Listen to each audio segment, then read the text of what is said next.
Senate Committee on Health Education, Labor, and Pensions will please come to order. People love college sports. They go to bars just to watch a game.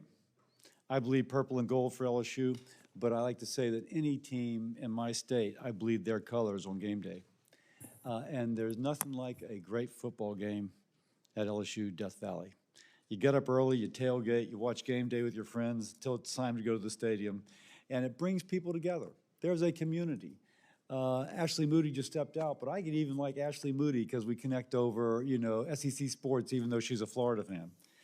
But more importantly, though, as important as that is, student athletes can change the trajectory of their life by participating in college athletics.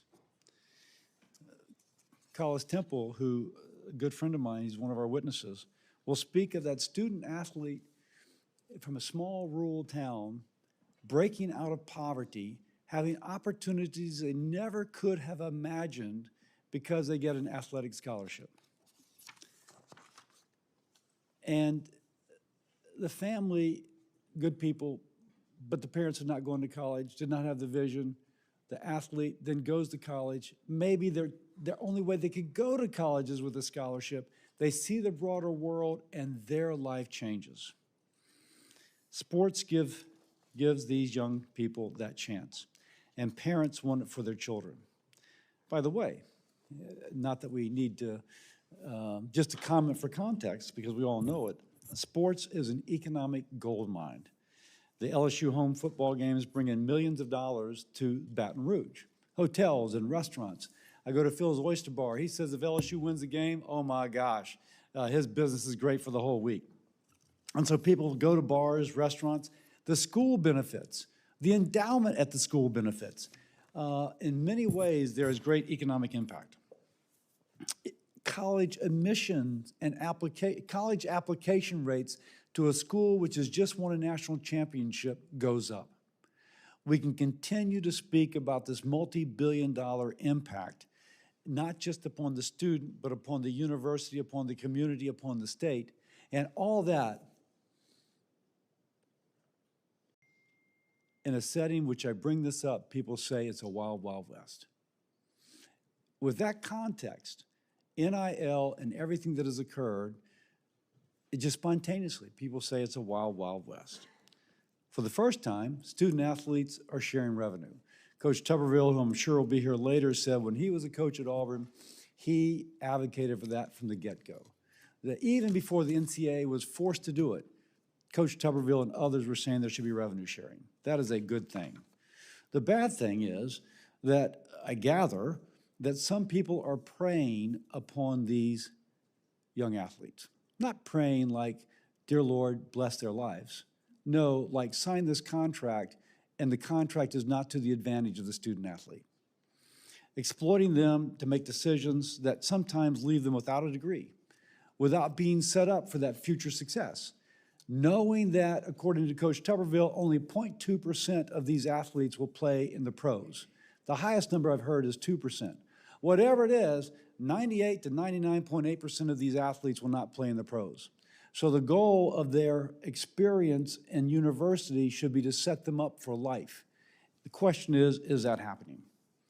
Now, clearly the student athlete should share in the revenue, but it's a false choice to say we must choose between them receiving no revenue sharing and the current system, which spontaneously people call the wild, wild west, where as many as 98%, now I won't quite say that, but a significant percent will lose that setting up for success for the rest of their life.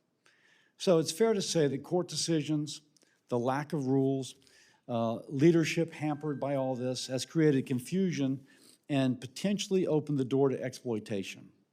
And a common theme I hear aside from Wild Wild West is the current system is unsustainable.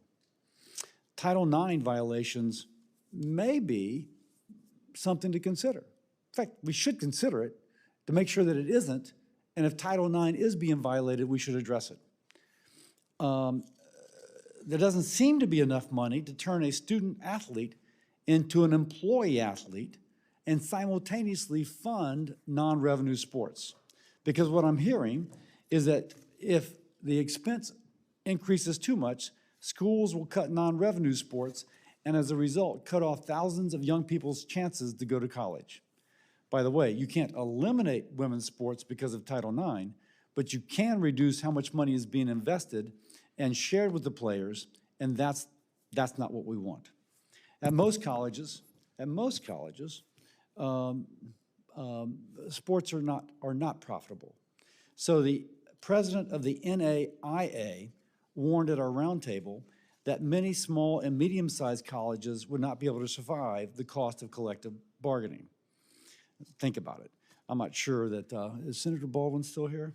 I'm interested in the impact on High Point University if they could keep their basketball program, shall we note, in the NC2A tournament, took out Wisconsin. You'll get your chance. So the current... My bracket had McNeese winning everything. I've not done well. The current landscape is just replacing one unfair system for another. Short-term financial gain with NIL deals is overshadowing the value of an education and the value of Olympic and women's sports. Remember, once more, the majority of these student athletes will not go pro. So we must encourage them to get their education and make sure that they're set up for success. Any solution we come up with must protect the student athlete as a student. And the Power Four conferences represent less than 10% of student athletes. Now, you, again, constantly hear people ask, will Congress do something? This committee has responsibility over education, labor, and pensions, also health. We should tackle it. Let's bring stability so students and institutions can navigate without unnecessary burden or cost. Let's get off the sidelines. This hearing is how do we set up the student athlete for success, whether he or she attends a Power 5, NAIA, a mid-major, or an HBCU, and along the way, make sure we take care of the universities as well. I thank my witnesses, our witnesses, for being here. With that, I recognize Senator Murphy for his opening statement. Thank you very much, Mr. Chairman. Good to sit next to you at this very important hearing. Really appreciate your willingness to put this hearing on. It's important for this committee to exercise, as you note, our jurisdiction over this really critical issue. Listen, like you, I'm a huge college sports fan. I'm a huge college basketball fan in particular. My state stops on weeks like this to follow both the men's and women's team in the tournament. Much of my life has been shaped by playing and watching sports. I wasn't good enough to play in college, but you know, I wouldn't have needed to be paid. I mean, I would have paid to play sports in college. That's how important it was to me and my upbringing. And so what I see is that our mission is to save college sports because there is so much good that comes from it. Senator Cassidy, you talked about the athletes who get so much from their participation. Lives are changed. But I also think about the way that fandom brings together people across political and cultural spectrums to root for their local team. College sports, it's a unifying exercise in our country. It's part of what's great about America. But greed and big business, it's threatening the college sports model, especially in those big money-making sports like football and basketball. The model has become extractive and exploitative. In no other billion-dollar industry in America are wages controlled so vigorously and unfairly for the most valuable employees. And the high-value athletes who labor under a system of collusion and wage suppression aren't going to do it for much longer. Either the top-performing players are going to abandon college athletics, and that's already happening to an extent in college basketball, or the Supreme Court is going to eventually rule that the whole system is illegal and unconstitutional. In the unanimous 9-0 Alston decision, Brett Kavanaugh, conservative justice, said this, quote, "Nowhere else in America can businesses get away with agreeing not to pay their workers a fair market rate." Now, I know the solution that the NCAA and its most powerful schools want is for us to just pass legislation that limits the ability for the highest value athletes to earn a fair market rate. Exactly what the unanimous Supreme Court decision said was so wrong about college athletics. They want a fig leaf to pacify athletes, some compensation, but far less than what they're worth, so that the adults, the high-earning coaches, the sports industry CEOs, and others can keep their position of primacy as the primary monetary beneficiaries in a corrupt system. And let's just put all our cards on the table here. Part of what makes this corrupt is that this is an economically unfair system, but it's also a question of civil rights. It shouldn't be lost on anybody. The people who would make the most money off of continued wage restrictions would be white male adults, and the people who would lose the most are young black athletes. The SCORE Act, which is in the House now, is an effort to put the big schools back in a position where they can collude and wage suppress. It fails to require Title IX compliance, which mandates equitable treatment for female athletes. It bars players from being considered employees and grants the NCAA a blanket antitrust exemption. It wouldn't solve the problem because it would permanently push the highest value athletes out of college sports, and I think that would just diminish the experience for everyone. I also don't think it can pass. More than a dozen organizations have come out against it, including the Congressional Black Caucus. Two final things. First, I do hope we talk about the impact on the so-called Olympic sports and women's sports. I acknowledge that is a really important issue here. But personally, I suspect that it's a red herring to suggest that there isn't enough money in the existing system to be able to both fairly compensate the highest value athletes in the high revenue sports and continue high-level college athletics in the other sports and for women. I think that sounds like a scare tactic to try to preserve the current system in which the very rich folks stay very rich. And lastly, let me be clear that the current system that we have now, with non-transparent NIL deals, secret booster collectives, players moving teams every year, that's not worth defending either. It's better for the athletes than the old system, but it's also not working. Now, I've introduced legislation that would create college players associations so that the athletes can just negotiate directly with the schools and, frankly, keep Congress out of micromanaging college sports. I think that's the best way forward. But I do submit that we need to fix what was wrong with the old system, but also what's wrong with the existing system. And that's why I think this hearing is so timely and so important. So, Mr. Chairman, thanks for allowing me to join you on the dais this morning. Thank you, Senator Murphy. And just for the people watching, in this committee, we would not have jurisdiction over issues of antitrust, the collective, and wage restrictions. I suppose there could be something regarding labor unions, but which we do have jurisdiction over, but we certainly have no kind of ability to regulate what a university or a collective would pay an athlete. So just for the folks who, and Senator Murphy knows that, but just to make sure that we all understand that. So let's start with our witnesses. We'll introduce each witness as that witness's turn comes up, and I'll introduce the Republican witnesses, and I presume you will introduce the Democratic witnesses. First, we're joined today by Collis Temple, an entrepreneur and member of the LSU Board of Supervisors. Mr. Temple played basketball at LSU, played professionally with the ABA, was the first African-American major sports scholar athlete to attend Louisiana State University, and has been a mentor to generations of athletes since. Among his many entrepreneurial ventures, he's a real estate developer and builder, established a nonprofit organization housing over 5,000 individuals, including foster youth, adjudicated youth, and those with disabilities and challenges. He earned his bachelor's and master's in business administration from LSU. Mr. Temple, thank you for joining us. And each of you have 5 minutes. So, sir, if you could go and hit that button in front of you, the microphone, and the clock's ticking. Senators, I certainly appreciate the opportunity to share with you again. As you may or may not know, I was here a couple of weeks ago, and we were discussing in a roundtable discussion this really, really important topic.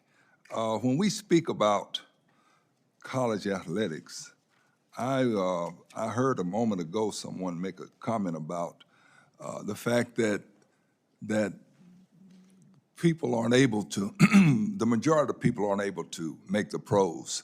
What I do is I submit to you, ladies and gentlemen, the fact that every student athlete who goes to a university and completes an academic performance standard has an opportunity to be a pro.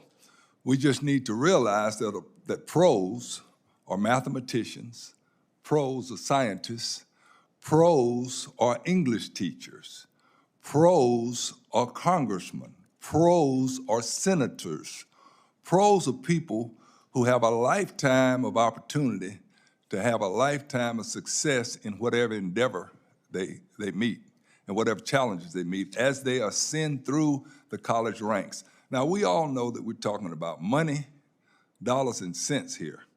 And one of the things that's really significant is that the major players in our community, and I consider, most of us consider the major players being our elected officials at the very highest rank. We're talking about senators. We're talking about congressmen. We have an opportunity to right a ship that is quickly fading into the depths of the ocean when we talk about college athletics and not being able to correct the things that need to be corrected. Now, there are some simple measures that should be put in place. We need to put guardrails up so that there's an age limit involved in college athletics. Well, when you say what kind of age limit guardrails, certainly we all are aware that a 17, 18, 19-year-old athlete, it's almost impossible for that athlete to compete with a 23, 24, 25, 26-year-old college athlete. I mean, it's almost impossible. Coach Tuberville can make that really, really clear. And if you have an average age of 24, 25, 26-year-old guys competing against 18, 19, 20-year-old guys, there's just no way you're gonna have college guys outplaying professional guys. So there needs to be the guardrail of age. And I know this is getting down in the weeds, but these are the kind of things that need to be put in place. When you talk about the issue of making sure that the athletes are prepared for life in the professional ranks, you're talking about putting young folk in a place in college where they can have access to academic performances that involve training in financial literacy and other kinds of specific things that will involve them being able to maneuver through life after the athletic career is over in college and professionally. And I'm sure that most of you have heard about many of the things that impact young athletes who come out of college either too early or some who come out of college and they're not prepared for things in the professional ranks.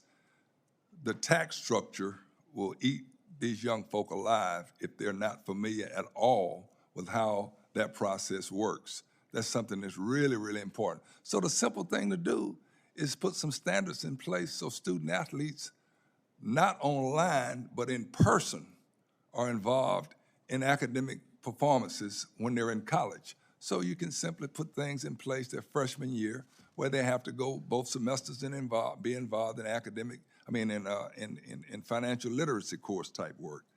And there are a number of other things that need to be addressed. And like I'm making a comment about being in the weeds, and it may not be something that some folk would think about, but this literacy thing is so critically important. Also, having access to proper management, having people who are just not fly-by-night folk who manage these people's finances and who are not trained to help preserve the future as they move forward in the financial world and professional world. So there are just a number of things that need to be addressed here, and I'm really glad to be here to share in them today. Thank you. Thank you. And I would be remiss if I didn't say that Collis, who's a personal friend, has been very influential in my approach to all these issues. So thank you, Mr. Temple. Next, I just found out today, Dr. Scott is a Baton Rouge native, but unfortunately went to Texas A&M to play football. So we disown him, you know what I'm saying? Very briefly in basketball. He is, let me get to my introduction, I'm sorry.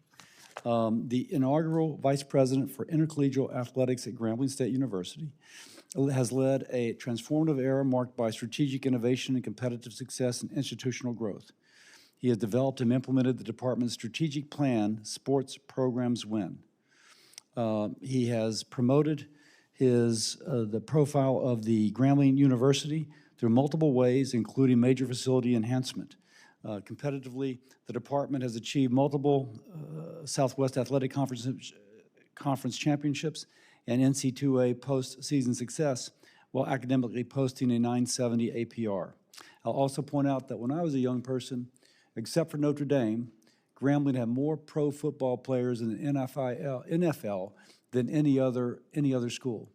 And so Grambling has a rich academic history, and Eddie Robinson, their head coach, I think is the second leading coach after Joe Paterno in terms of most wins. So thank you, Dr. Scott, for being here. We look forward to your perspective. Thank you for having me as well. It's a perfect segue with Coach Robinson and all that he was able to achieve as a coach during his 56-year tenure leading and molding men at Grambling State University. And I'd certainly like to begin my testimony by making one of his famous quotes that is still relevant today.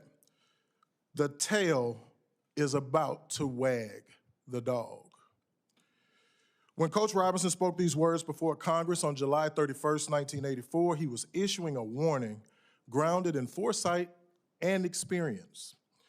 In the wake of the NCAA versus Board of Regents of the University of Oklahoma, which stripped the NCAA of control over television rights, Coach Robinson recognized that this era was emerging, one where exposure, revenue, and influence would no longer be evenly distributed, rather concentrated among institutions with the most resources and visibility.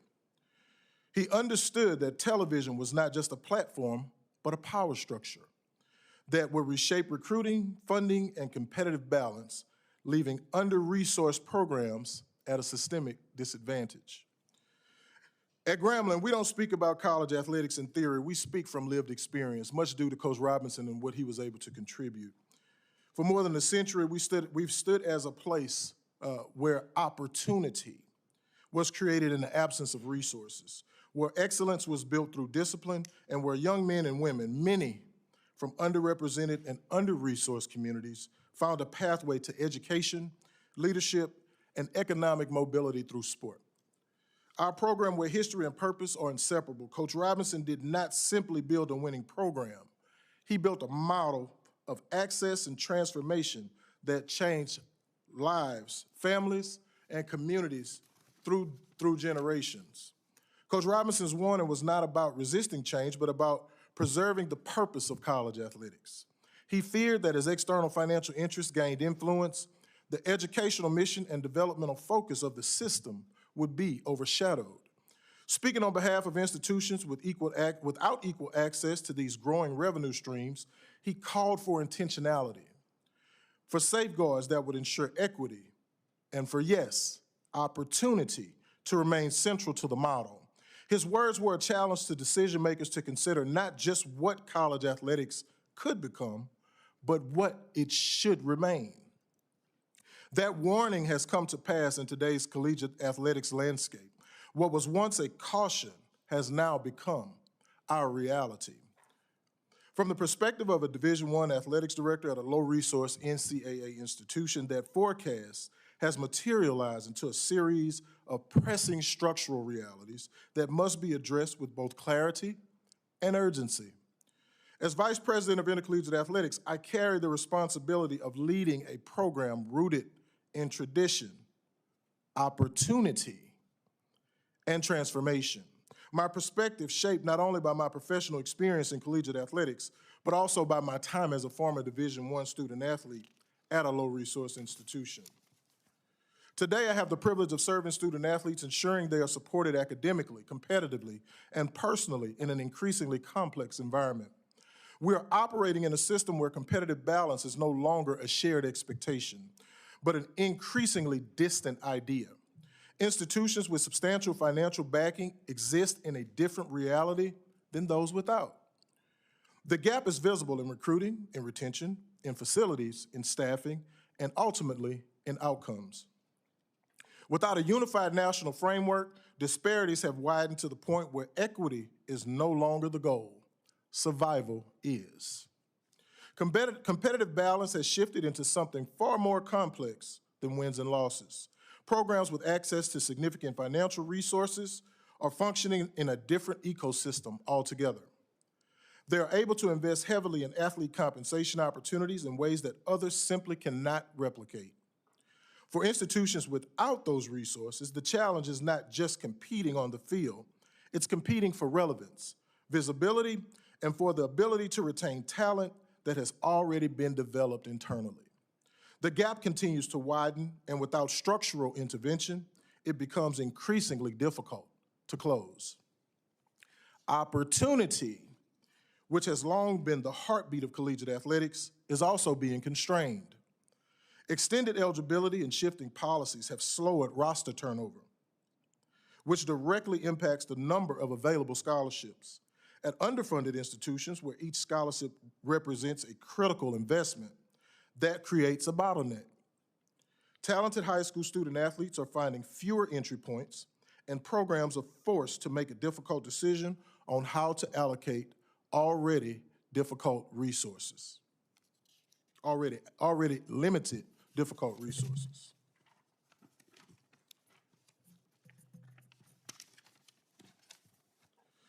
Recruiting becomes less about potential and more about immediate need. As administrators, we are forced into difficult decisions that ripple into high school relationships, recruiting pipelines, and the long-term sustainability of our programs. The consequence is not abstract. It's fewer scholarships, fewer roster spots, fewer chances for the next generation of student athletes waiting for an opportunity.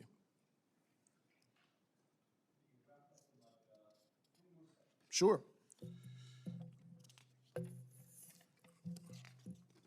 I'll close here.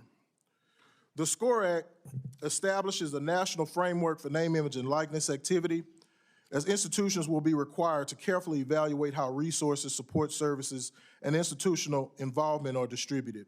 Although NIL compensation is largely driven by market demand and individual visibility, universities cannot ignore their responsibility to maintain gender equity in the support structure surrounding those opportunities. This creates a nuanced challenge, as institutions must navigate a space where free market dynamics intersect with federal compliance obligations.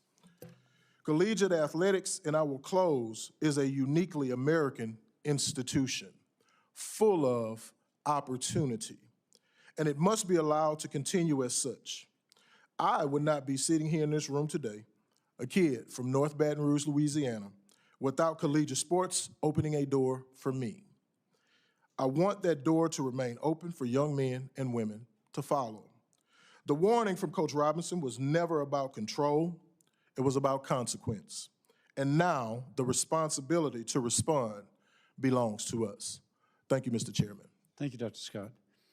Next, we'll hear from Abby Lynch, a 2025 graduate from the University of Illinois, where she ran track, played soccer, and earned an undergraduate degree in finance at the G's School of Business.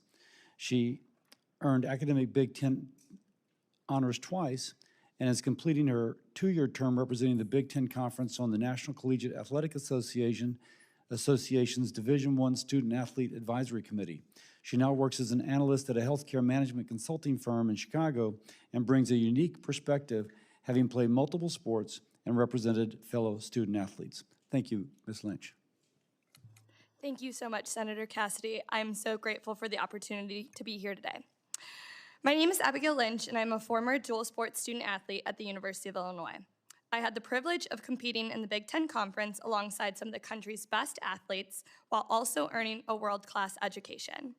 I'm here representing the voices of hundreds of thousands of student athletes across the Big Ten and NCAA. College athletics is not broken.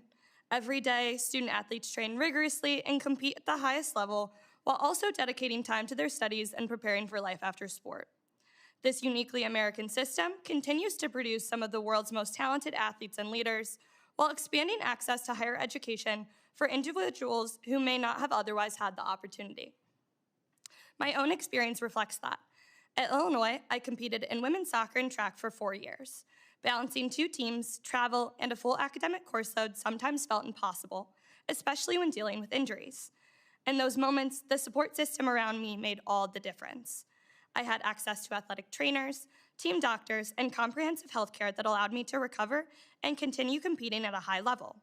At the same time, my coaches and academic advisors reinforced that I was a student first, holding me accountable in the classroom, supporting my academic goals, and celebrating those achievements just as much as my athletic performance. I may not have been the most talented athlete, but college athletics gave me something arguably more important than accolades: discipline, leadership, and lifelong relationships. This experience worked because it was grounded in education, development, and support, not solely athletic performance. And that's why I'm here today, to protect and advocate for the system that has provided a life-changing experience for me and so many others. Because while college athletics is not broken, it's becoming increasingly unstable. We are seeing constant change across name, image, and likeness, transfer activity, eligibility, and more, all often without consistent national standards. Teams experience significant roster turnover year after year, and too many student athletes transfer multiple times without making meaningful academic progress. This instability is unsustainable and not in the best interest of student athletes. We need a path forward that provides stability while continuing to expand opportunities.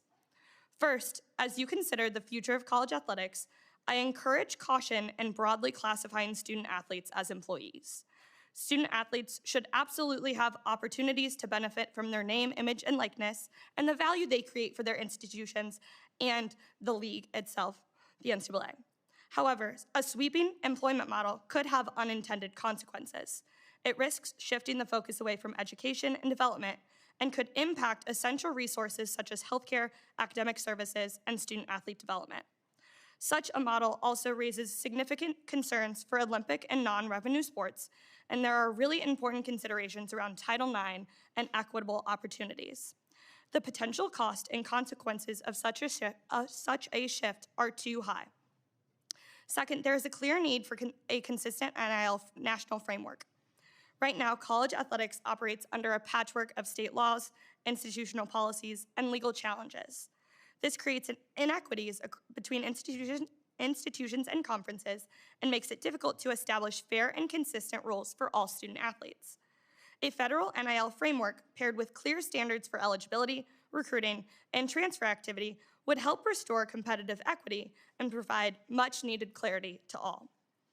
Third, we need a structure that allows these rules to be enforced. Without a structure that has certain legal protections, efforts to create consistent rules will continue to face challenges. Rules without teeth are just words on paper. To truly protect all student athletes and ensure fairness, we need a system and governing body capable of enforcing standards and maintaining stability. Finally, any solution must keep all student athletes at the center. This means protecting access to healthcare, education, scholarships, and resources like financial literacy and career preparation. At its core, this issue is not political. It's about sports, which are meant to bring us all together. College athletics doesn't need to be torn down and rebuilt. It needs to be stabilized and modernized in a thoughtful way.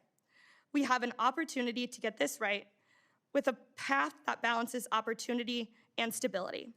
And I'm hopeful we can find it together. Thank you so much for your dedication to to public service, and the commitment to betterment for college sports. I appreciate your time today. Thank you, Ms. Lynch. Senator Murphy. Thank you. First, I'd like to introduce to the committee Michaela Pivick. She's co-founder and organizing director of the United College Athletes Association, a players association built to ensure that college athletes are protected, are educated, but also fairly compensated. Ms. Pivick is a professional basketball player and a former Oregon State women's basketball captain. She was drafted 25th overall in the 2020 WNBA draft. Ms. Pivick, thank you for your work and for being here today. Thank you, Mr. Chairman and distinguished members of this committee. My name is Michaela Pivick.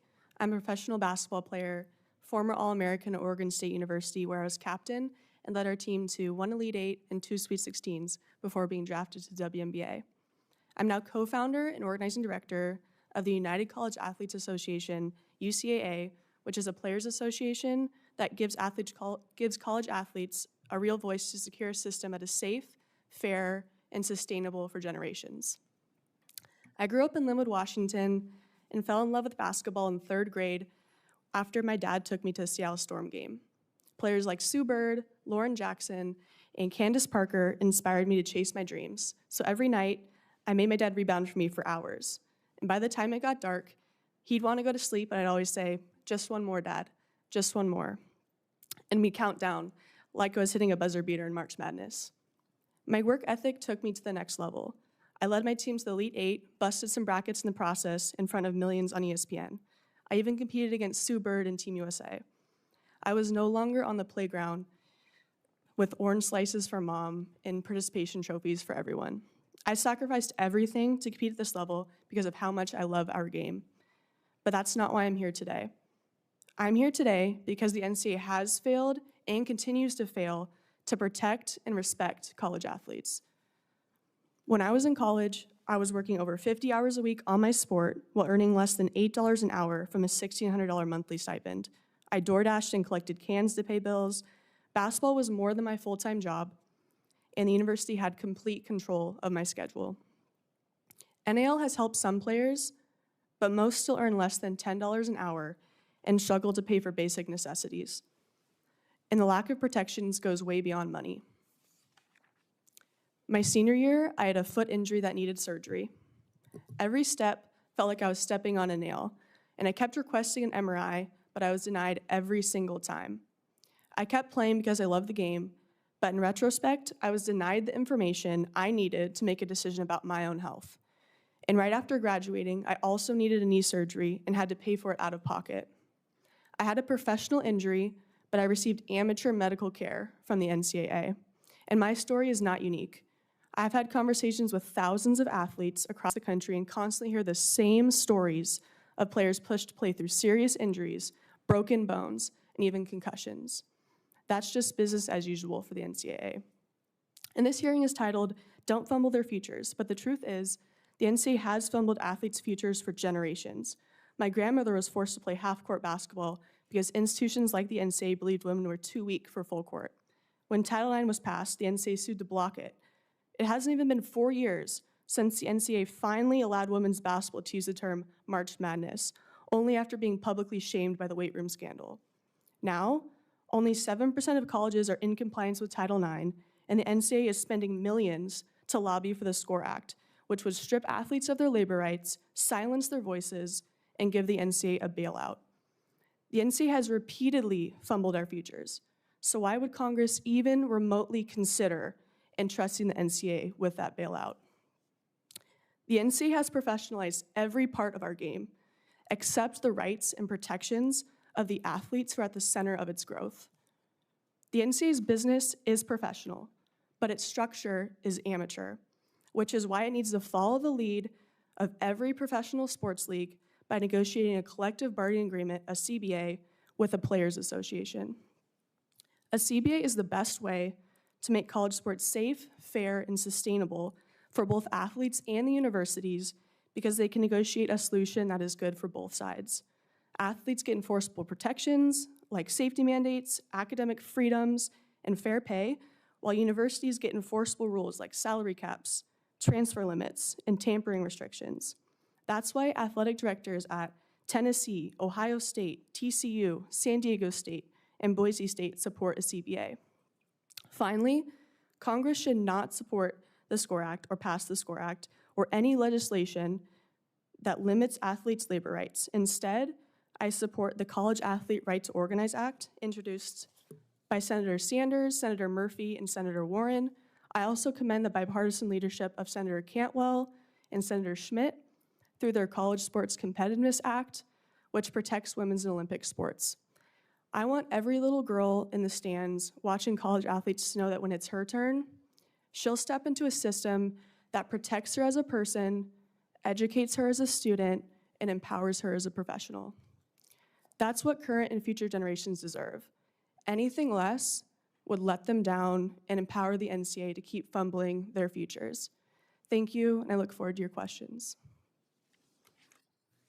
Lastly, we have Liam Anderson. He's a member of the National College Players Association's Players Council, a nonprofit advocacy organization focused on protecting past, current, and future college athletes in all sports. Mr. Anderson is an alumnus of Stanford University's track and field and cross-country teams, where he served as co-president of the university's Student Athlete Advisory Committee, and he represented all of Pac-12 athletes at the 2024 NCAA convention. Mr. Anderson, thank you for your work and for being here today.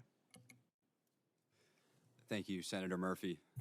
And good morning, Chairman Cassidy and members of the Senate Help Committee. Thank you for inviting me to participate in today's hearing. I am grateful for this opportunity to provide my perspective on the issues facing the great and uniquely American institution of college athletics. My name is Liam Anderson, and I'm testifying today as a member of the National College Players Association's Players Council, which advocates to protect college athletes.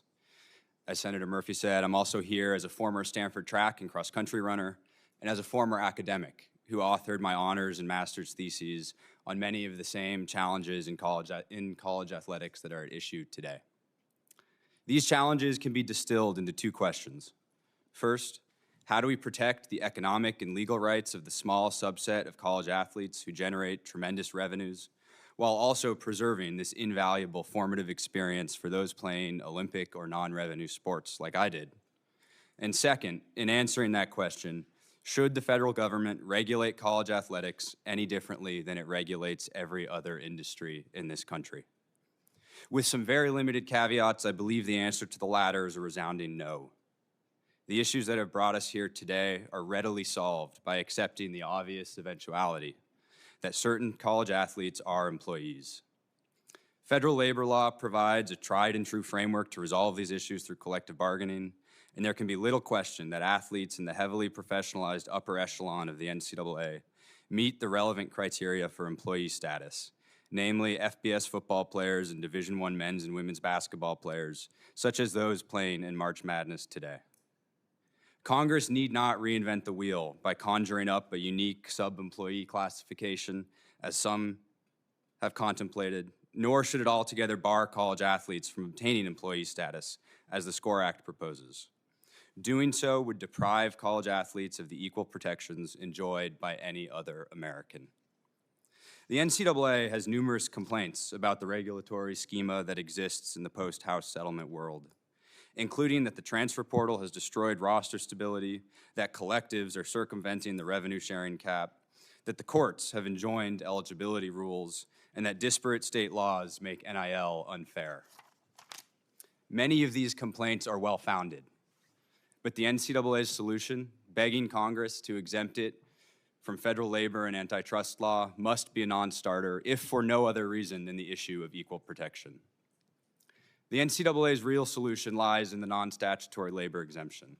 Once Division I basketball and FBS football players are recognized as employees and subsequently choose to form unions, the NCAA and its members can negotiate collective bargaining agreements with those unions on the mandatory subjects of bargaining, including compensation, workplace policies, and safety practices.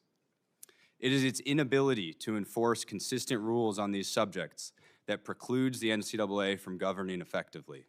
And with a collective bargaining agreement, the NCAA and its members can secure what they need most, including mutually agreeable and enforceable transfer limitations, salary or revenue share caps, eligibility standards, and NIL rules, all exempt from antitrust scrutiny. Industry leaders could decide tomorrow to recognize a subset of college athletes as employees. There is no statutory obstacle to their doing so. But we need support from Congress to affirmatively identify that some athletes are employees throughout the country. This is a real concern that Congress should help address. But many of the other purported reasons not to pursue collective bargaining as a solution are baseless. Consider the NCAA's tired argument that employment status is incompatible with the academic mission of college athletics. This is an obvious farce. Countless college students are employed by their schools, some by their athletic departments, and indeed, many of these student workers are unionized. The NCAA also claims that athletes are sufficiently represented by its Division I Student Athlete Advisory Committee. This too is a facade. I have been in those rooms and can tell you they are as wholly ineffectual as any company union. These arguments and the NCAA's myriad other objections to collective bargaining are merely pretextual. I'll finish with this.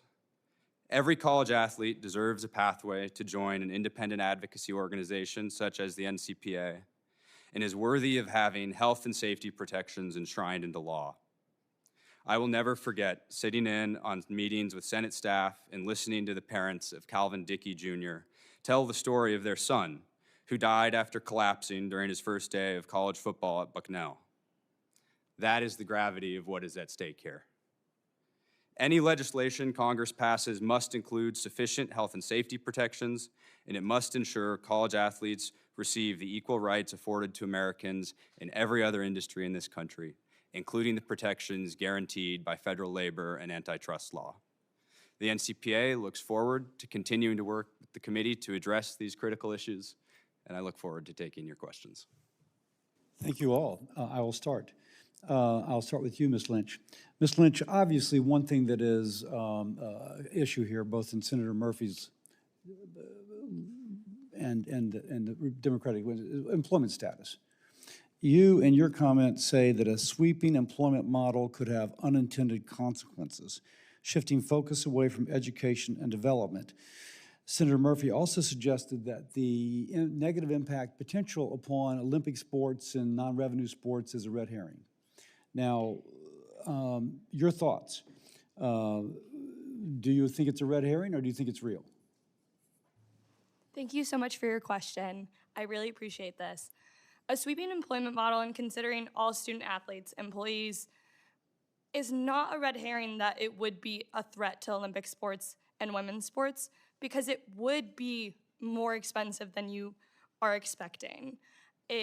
Right now, even when we have the $20.5 million cap that some schools are trying to pay out and reach, it's still getting very expensive for schools. And this is only paying this amount of budget.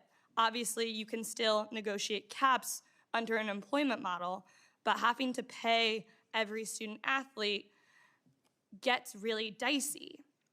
Under an employment model also, we introduced Title VII. This is where things get a little bit complex.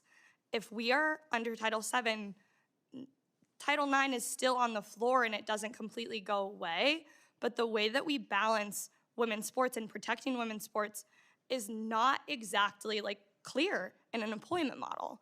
And so just going forward, women's sports and Olympic sports are a threat under an employment model, are at a threat under an employment model, just because we're not sure how high the costs could be. Sounds great. Dr. Scott, you actually got a balanced budgets, brother. And so tell me, and you mentioned about under-resourced institutions. You speak eloquently. What would turning Grambling student athletes into employees, how would that impact the opportunities the school provides, such as scholarships, et cetera? Well, thank you for the question, Senator Cassidy. I think it would affect us in several areas. As employees, scholarships, I believe, and other fringe benefits would then become taxable. Could you imagine a student athlete in a non-revenue sport, soccer, bowling, tennis, models of equivalency, meaning you can get 0 are 1% all the way up to a full scholarship. So imagine a student athlete receiving 25% of a scholarship, all right, and then having to use other means, student loans, Pell Grants, to subsidize the remaining 75%. But yet that 25% is taxable, right? That's just on the student side. Now, when you start to amass a lot of the financial strain in terms of the things that come with employees and employee relations, fringe benefits and the like, then you start to look at the strain individually and collectively that athletics departments, particularly those under-resourced, low-resource institutions will begin to face, right? And so when you look at that, my belief is that roster spots will start to be reduced, all right, specifically to those non-revenue sports, specifically on the men's side.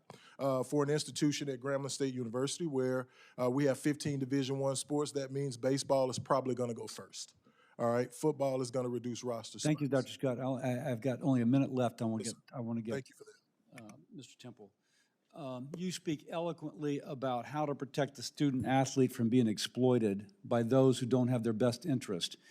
Mr. Temple, how would you suggest we do that? Because I think that could unify both sides. Well, I think that one key component is to put in place and activate a system that gives a level playing field, and a level playing field. So when you're speaking about the power conferences and athletes who participate in the power conferences, when you have a guy who is moving from one school to another every year, and he gets to a place where he has not attained any kind of academic performance standards because he's not required to go to class, he's not required to participate in the academic component of where he is. After 4 years, he's just in a space that's non-productive. And so these guardrails that I speak about are things such as making sure that a person is only allowed to jump or move one time in a 4 or 5 year scholarship period or athletic period, because you can't create any consistency if you're moving from one space to another, and you certainly aren't able to perform academic standards if you're moving every year. I mean, nothing from nothing leaves nothing. So those are the kind of things that I think are critically important in designing a system that gives a level playing field. Thank you, sir. Senator Murphy. Thank you very much, Mr. Chairman. Listen, part of the reason why I think this should be up to a negotiation between students and universities is because I just don't want us in the business of micromanaging college athletics and how compensation works. That just doesn't feel like our role. Ms. Pivik, you described, how much work you put in to becoming a high-level athlete. How does it make you feel that your industry is coming here and asking to suppress your wages? The music industry isn't coming here and asking for legislation to suppress the wages of 20-year-old pop stars. The tech industry isn't coming here and asking for legislation to limit how much money a 22-year-old engineer or coder can make. But the NCAA is coming here to ask us to limit the amount of money that you can make, and specifically talk about what this means for women athletes. Because whether we like it or not, women athletes don't have as lucrative opportunities after college. For many of you, your primary opportunity to be able to make some money off your sport is in college. So what does it feel like to you to be being held to a different standard than other young, high-performing workers? And what does it mean for women to have wages suppressed by legislation? Yeah, thank you for bringing up just the work that it takes to be a college athlete. Like all of us here, it's not just the hours that we put in during the school year, but it's also the 10 years before that we sacrifice to just have a chance to compete. But it frustrates me that so many athletes before me and continue to not be able to get their true value, and how everyone else, it's a job for everyone else. These are workers, and that's the reality of it, and we deserve our fair market value, just like the coaches, just like the conference commissioners. And you participated in a, quote, non-revenue generating sport. How do you respond to these concerns that just giving the ability to have a conversation between athletes and the universities or conferences as to how to work this out will have an impact on women's sports or on Olympic sports? Thank you for the question, Senator Murphy. You know, I don't think that Olympic sports such as mine or non-revenue sports are going anywhere. There are plenty of schools that don't sponsor football or basketball and don't make money off of college sports, and yet they still sponsor plenty of Olympic and non-revenue sports. And that's because they see value in them for many of the reasons we've discussed, because these are leadership building experiences. These are formative experiences for young men and women, and there is value to that, and schools will continue to sponsor them and will continue to put work into them. Yeah. Mr. Temple, really appreciate your contributions. Enjoyed spending time with you at our working group.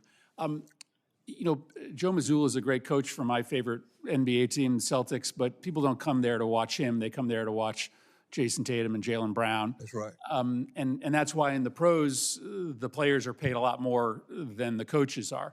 But in college sports, you know, on average, these coaches are making 10 times the amount of the NIL deals for the athletes. I hear your concerns and the guardrails that you want, but does it feel fundamentally fair today that this is a multi-billion-dollar industry and most of it is still all going to the coaches, to the sports industry CEOs, to the million-dollar salary athletic directors, and with the exception of a few high-performing athletes at the power conference schools, still very little of it is going to the kids. I know you want to put guardrails and you want to make sure this is done responsibly, but does this feel fair to you that the coaches and the coaches and the adults are raking in such a big share of the money? Let's be realistic, all right? I guess about in the 24-25 March Madness. Now, we're all involved in March Madness, and the reality of March Madness is if you do an analysis, a financial analysis of what's taking place in the March Madness activity, particularly on the men's side, but also on the women's side now, I would venture to say that it's about a net $1.5 billion industry. A net 1.5 over about a 5 to 7 week period of time. There's a net financial effect of $1.5 billion. Now, it's absolutely unfair to have these athletes, 64 teams in basketball now, I think it may be 68 because you have a play-in system. So you got 68 teams, and that system is netting someone, the NCAA, the average Division I high-level men's basketball coach earns probably $3 million a year. And then when he gets all his perks in place, it may be $4 million or $5 million. It's absolutely unfair what's going on. And that's why in the previous discussion, I said that I had a high degree of respect for what your comments were when you said these super athletes are not benefiting hardly at all. And they're just now, in the last couple of years, have been put in a position of being able to retain some of this money, short-lived money, because majority of those guys probably won't play in the NBA. That's another really, really narrow window to be able to get into that NBA model and have a sustained earning capacity for 4, 5, 8, 10 years. Now, so from my perspective, we absolutely have to design some system. And the system hadn't been designed properly by the NCAA. So we have to figure out another way to set up these guardrails and put a system that's going to be effective to share do profit sharing and what have you. I'm way over my time, so Gotcha. That's it. thank you very Thank you. much, I'm, Mr. I'm Temple. taking over the gavel for the Chairman Cassidy temporarily, so I'll recognize myself for a couple questions.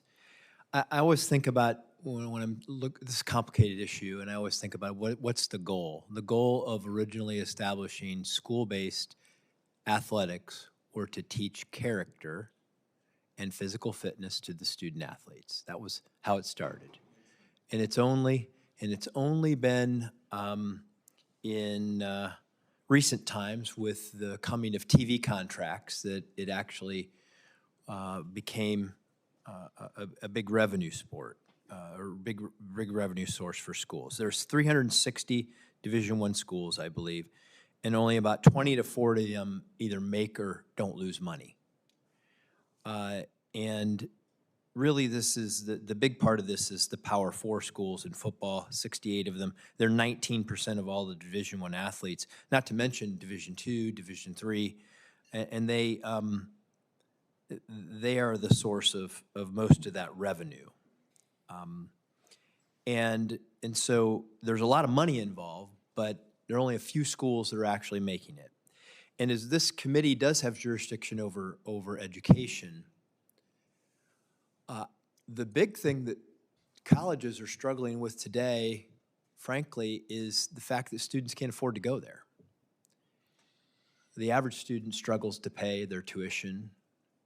With demographic changes and changes in the economy, many colleges are, unless they're publicly subsidized, are struggling to actually even stay in business at all.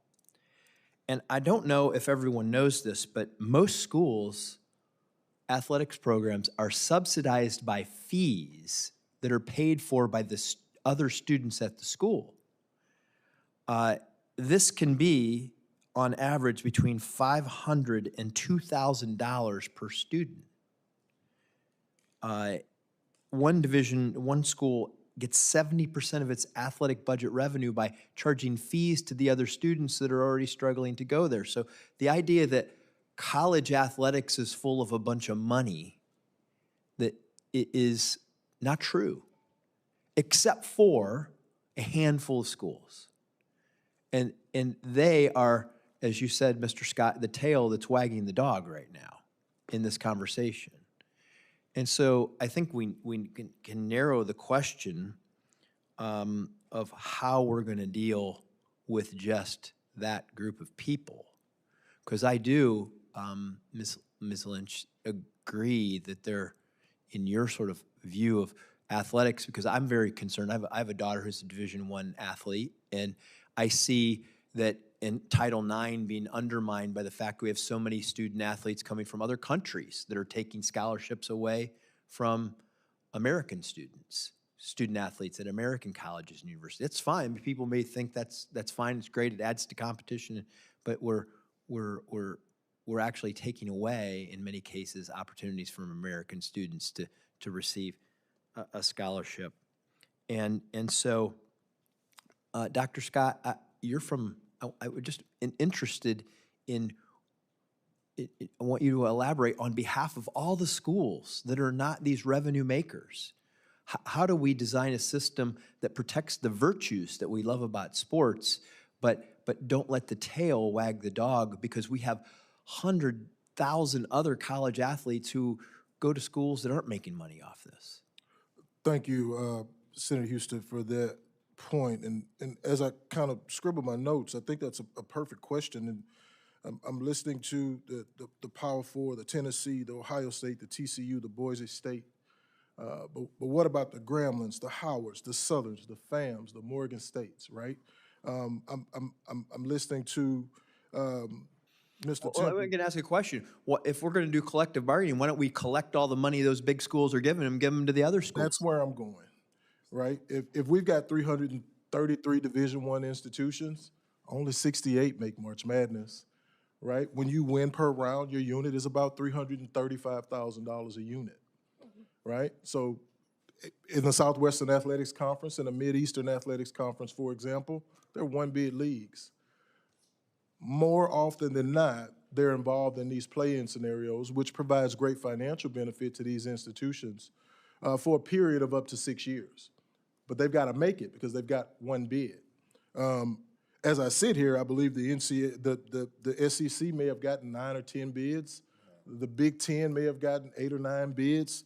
And so there are opportunities, to your point, to have the tail that wags the dog.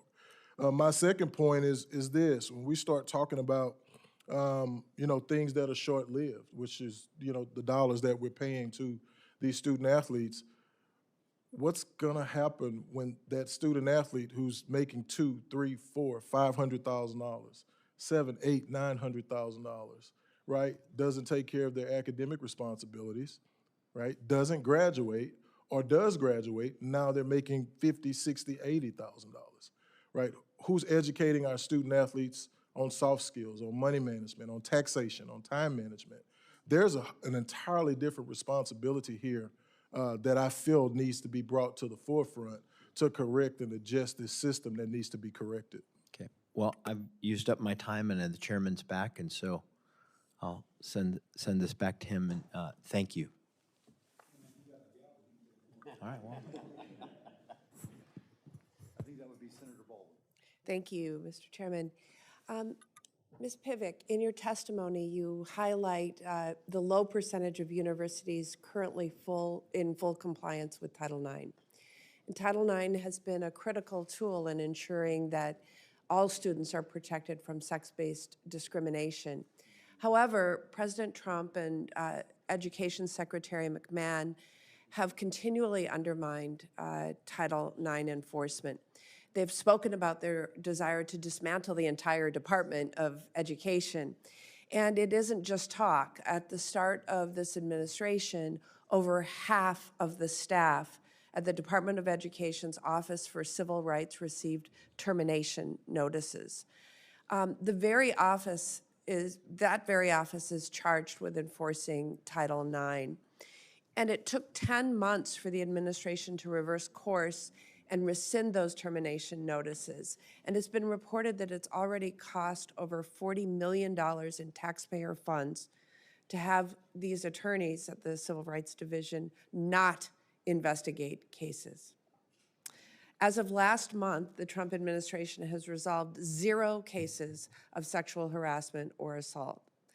So from your perspective, do you feel that dismantling the office charged with enforcing Title IX protections helps advance women's sports? Thank you for that question, and absolutely not.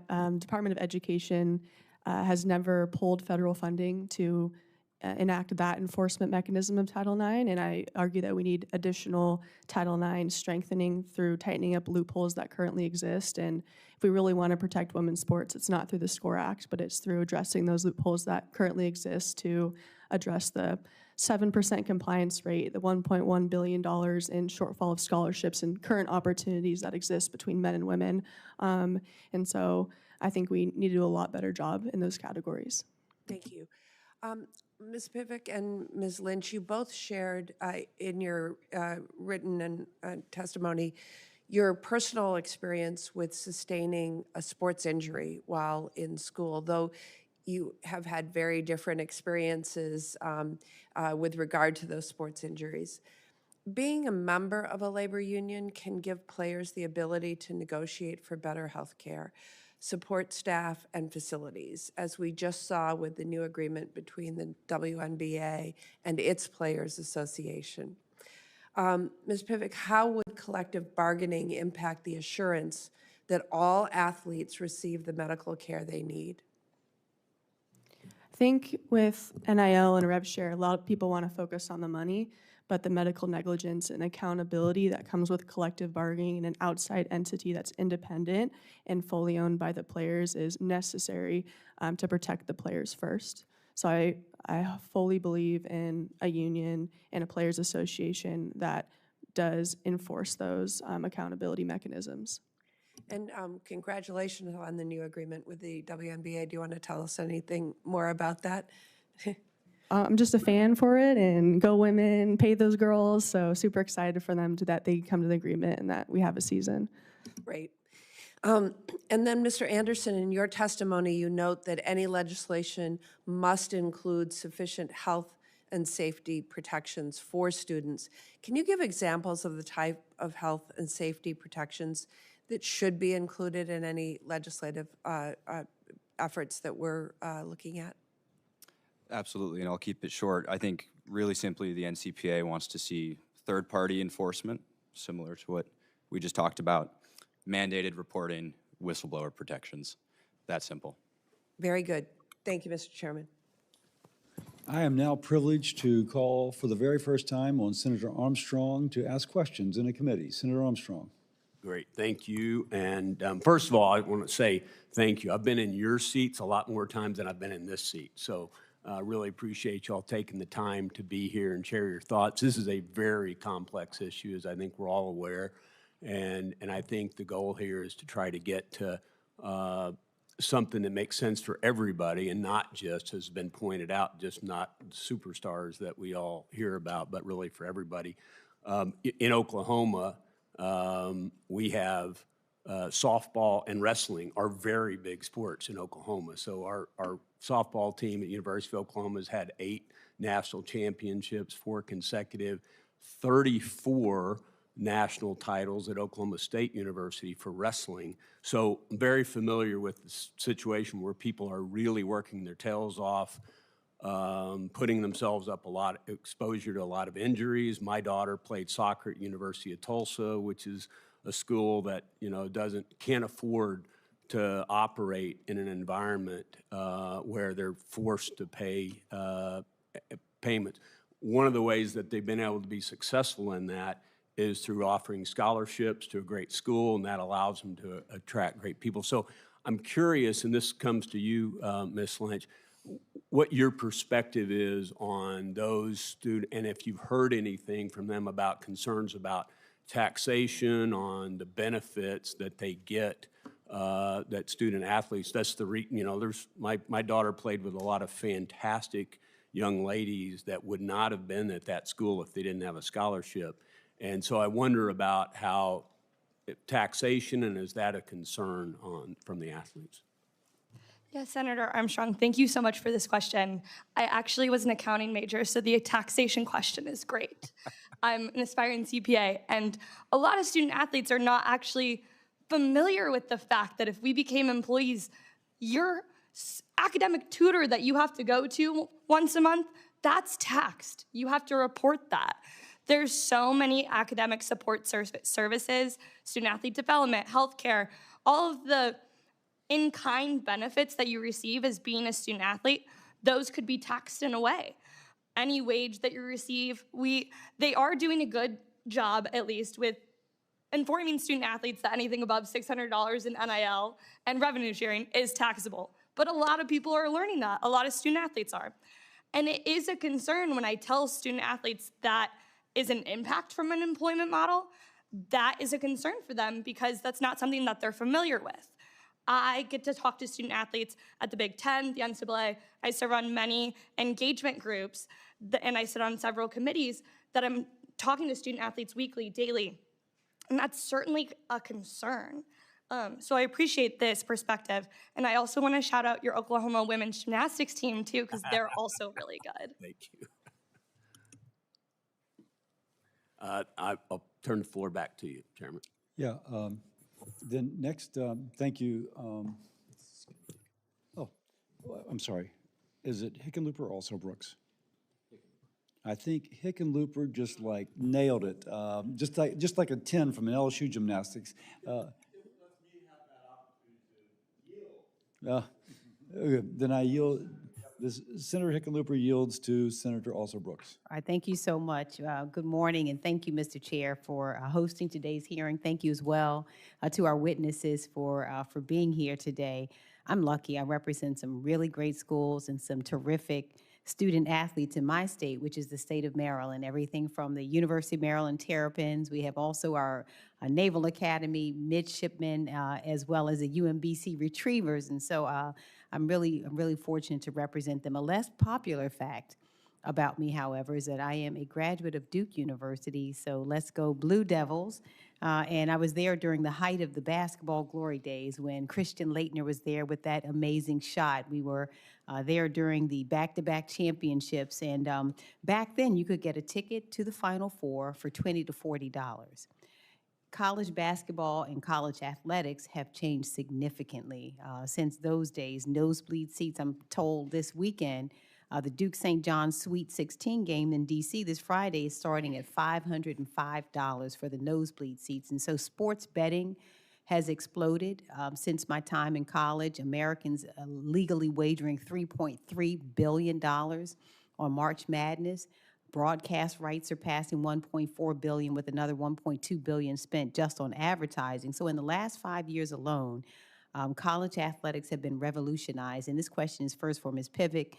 Have been revolutionized by the interim name, image, and likeness rule, which was prompted not by benevolence, as we've heard today, but by the NCAA losing litigation in the Supreme Court. So, Ms. Pivick, your college career, I know, ended right before the NCAA instituted its name, image, and likeness policy, but how has the nature of the game shifted rapidly for student athletes who are navigating their college careers since your time on the court? And I also wonder, how has the rapid infusion of money in college sports in this new era heightened the need for student athlete protections? Thank you for that question, for recognizing the scale of this business. It's crazy 6 years ago, like back in my day, but pre-NIL, pre-transfer portal, a lot of things have changed, but we've been able to talk with hundreds of women's basketball players and thousands of athletes across the country, and a lot of the same things of there's been so much progress through NIL in terms of opportunity that's been allowed, but we still have so much more to go. A lot of the stars of today are able to maximize their market value through the transfer portal, but a lot of the players at the bottom are still earning close to $0 and just their stipend, nothing above that. And so I really believe that athletes need to collectively bargain in order to maximize their value for everyone. All right, and now while the NIL policy made progress, we know the student athletes, as you've mentioned, are still not on equal footing. So has the NIL era exacerbated, in your opinion, some of the existing power dynamics between student athletes and colleges, and how would additional statutory guardrails help to protect athletes from this dynamic? Yeah, I think it's highlighted inequity. The scale of the business is shown how much money is involved, and now the athletes are just getting a little bit of this billion-dollar business. It's made it a controversial topic amongst dinner tables and everyone across the country, but athletes need a voice at the table, and in any decision that's made, they need a true voice and need to be represented in not just a performative voice, but a real voice. All right, Mr. Anderson, when you see the numbers flowing into March Madness alone, including ticket prices going for hundreds, if not thousands of dollars, it begs the question, who's actually benefiting from this new dynamic? And so are students across the spectrum of college athletics benefiting equally from the new big business of college sports? And I'm talking about women's sports in particular, and lower revenue sports like swimming and track. Are these programs being invested in at the same rate as marquee sports like football and basketball? I think the answer is certainly no. They're not being invested in equally. The question of whether they should be is a different question. I think when you have tremendous money flowing towards men's and women's basketball, they're generating that revenue. But the revenue that comes from March Madness, that funds the vast majority of the NCAA's own budget, not the schools themselves, but the NCAA's budget. And so that money does flow out to sports like mine, and it has for a very long time, but it doesn't flow, certainly not to the athletes in those sports to the degree that it does to the athletes in basketball and football. Same way. Now, so is there a risk without guardrails that schools will be emboldened to pick winners and losers when it comes to investment in athletic programs? And would you say, how does that threaten to roll back the progress for student athletes that have been made in recent years? I think the biggest threat is the loss of opportunity. The NCPA's position is that we need guardrails to protect all sports and to ensure that opportunity for folks like myself, for folks like Abby, continue to exist, but also that folks like Michaela see what's due to them. Thank you. Oh, you back. Let's go Blue Devils. The highly anticipated questioning of Coach Tuttleville, who's got more experience with this than any of us. Yeah, Houston, we have a problem, and it's getting worse every day. Thank you all for being here. Thank you for what you do. We got huge problems in a lot of areas. This year, we will have 10,000 football players at all levels sign up for the transfer portal. 10,000. 5,000 men and women basketball players will sign up for the transfer portal. I just want to go through this. I've got a bill I put up. Probably won't get enough support to pass, but we have to start somewhere. We're all talking about NCAA, which has been a disaster, by the way, after 35 years of dealing with them. They're a big part of the problem, but it seems like we can't solve that problem. So at the end of the day, the issue to me is pretty simple. Okay, the question is whether we still believe student athletes are supposed to be students at the end of the day. I'm all for athletes being paid every dime that they can get. Please go out there and raise your money and take every dime people want to pay you. I'm all for that. I've always said that. As you said, I forget who said it, but it is a full-time job. My God, sports is full-time. Meetings, weightlifting, study halls, you name it. I did it 35 years, and I couldn't believe that we weren't paying student athletes, but that's behind us. Young man and women has worked hard and has earned that opportunity. They ought to be able to benefit from this opportunity. We don't even talk about scholarships anymore. My God, that's what we used to talk about. Now we talk about money. The system is so far away from educated, it's embarrassing. College athletes starting to look more like a pathway, less like a pathway to agree, and more like a revolving door, as I said, of all this transfer. Athletes are bouncing from school to school, chasing the next deal. We all know that. They're not paying taxes on that next deal either, by the way, and that's the next thing that's coming. They ought to be concerned, it ought to concern everybody. Because for overwhelming majority of these young men and women, sports will not last forever if we continue down this path. 98% of the young men and women who go to college do not play pro sports. We need to get away from that. The future is going to depend on the education part of going to school. If you want to play NFL or pros, go get it done. But if you want to learn something, in which 98% of the thousands of kids I coach that got a degree thank me all the time. Thank you for making me go to class. This week I'm introducing the Student Athlete Act. I mean, we all got problems, collective bargaining. We don't get enough health care and all that. Hey, we're going to have those problems. This bill that I'm putting out is a basic idea. If it's going to cause problems with somebody, but at the end of the day, we got to start somewhere, folks, or we're going to lose it. We're going to lose Olympic sports. We're going to lose women's sports because there's not going to be any money. It's going to be club sports. I got news for y'all. It's coming. The money's not going to be there. You can forget about Title IX. You can have all the lawsuits you want. If the money's not there, it's not there.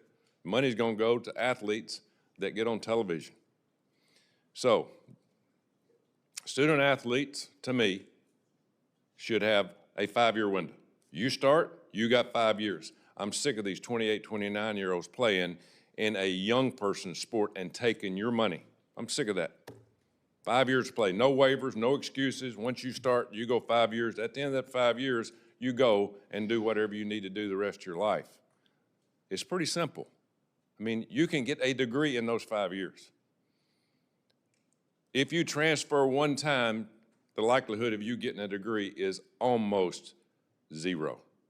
Think about that, unless you want to go to school 7, 8 years and pay for a lot of that yourself.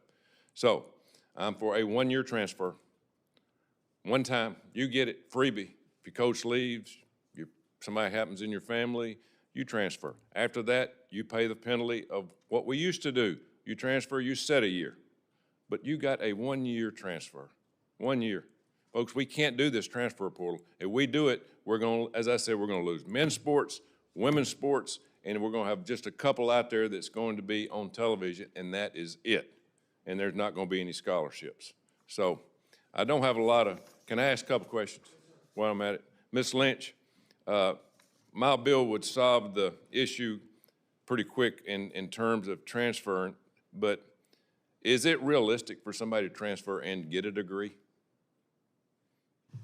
Thank you so much for your question, Senator Tupperville. Also, War Eagle. I would say that the realistic capability of a student to transfer and still get a degree, it depends where they transfer. Obviously, we deal with quarter schools and semester schools in the Big Ten, and that is a really complex thing in terms of transferring credits, academic progress, progress towards degree. Also, the timing of transfer portals isn't always the most helpful. Like the football transfer portal is now January 2nd to January 16th, and that sits right in the middle of when quarter schools start their new semester.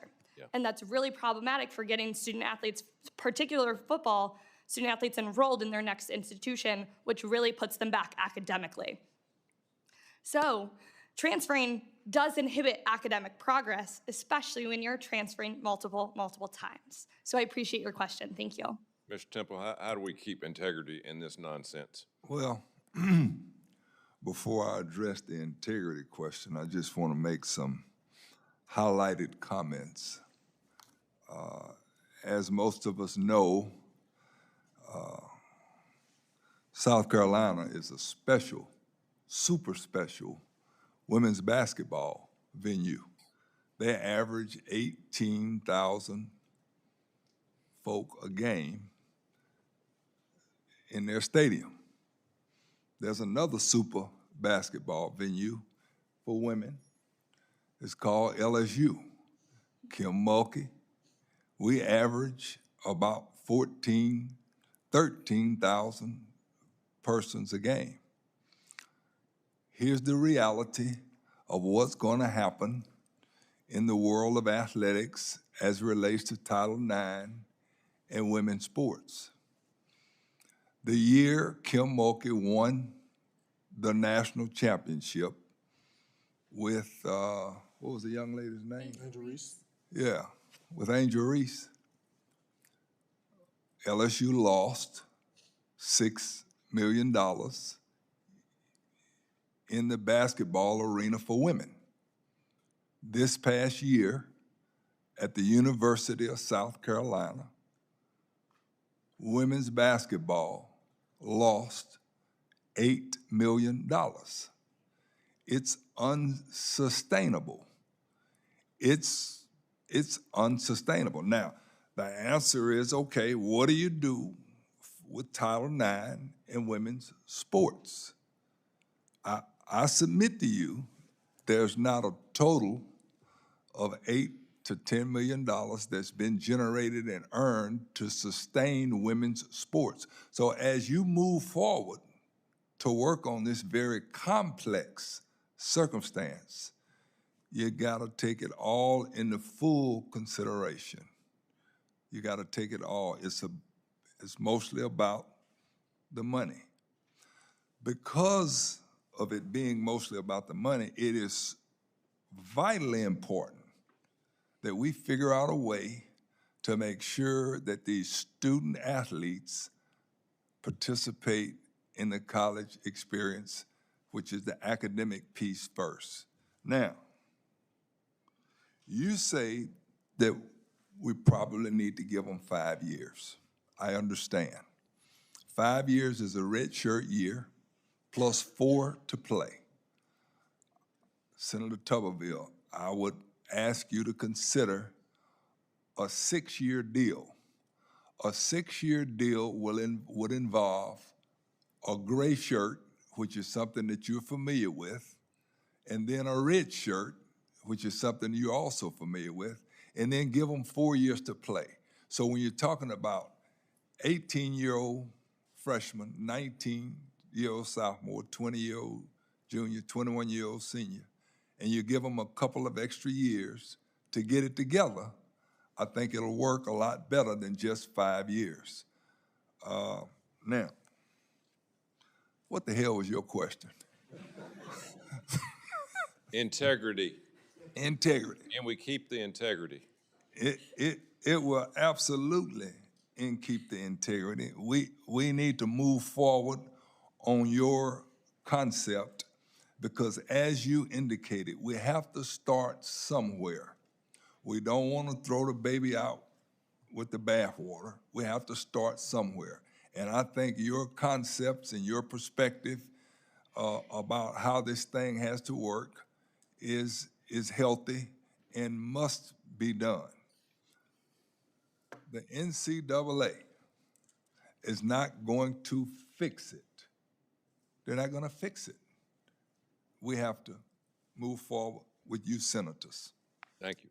To my Democratic colleagues, I really wanted to hear Coach's perspective. I gave him extra time. If one of you wishes to take extra time, please take it. But Coach has obviously the greatest insight, so I don't want to play favoritism here. Senator Hickenlooper. Coach has special standing. I recognize that. Thank each of you for being here. This is something, on the one side, that's the financial remuneration and the questions about what that does to sports.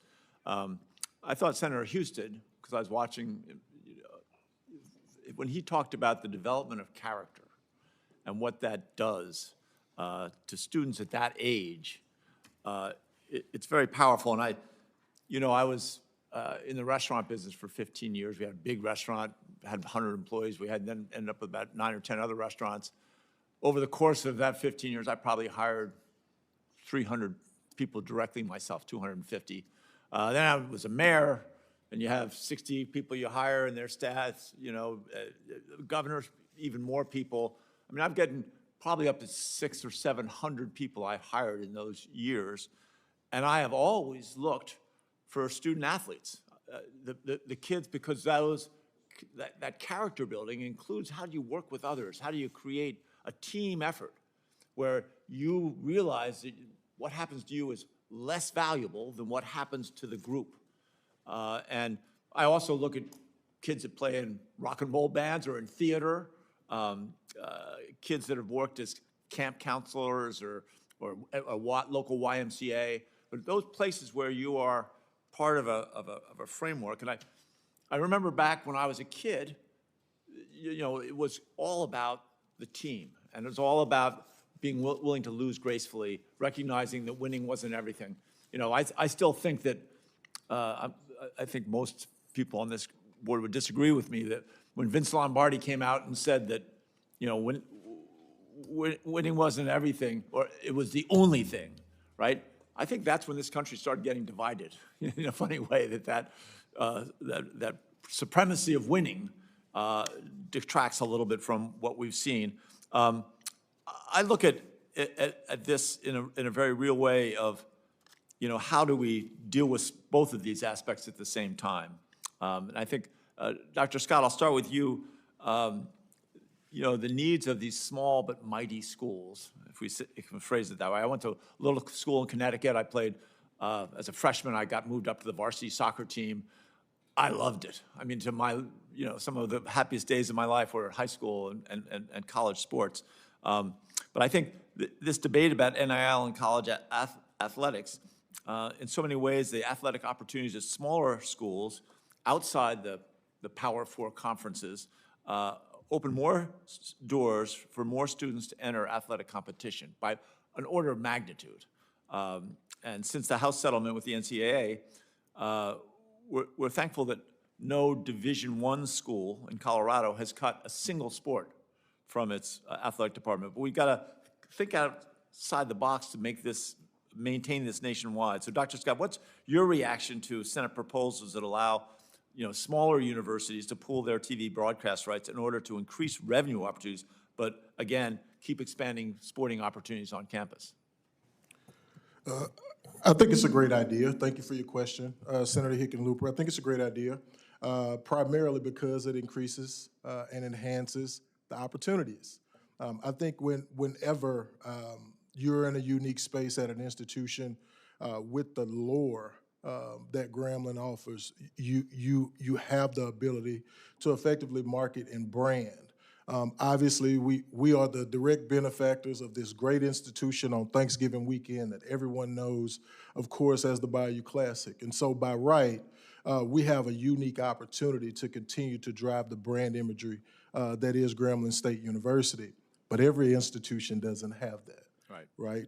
Most of our institutions are carrying, for example, a 90 to a 98, 99% Pell Grant rate for the students that we serve, right? And so being able to afford ourselves with the opportunity to drive revenues through television is certainly a benefit and allows us to sustain the opportunities that we provide for our student athletes across the board.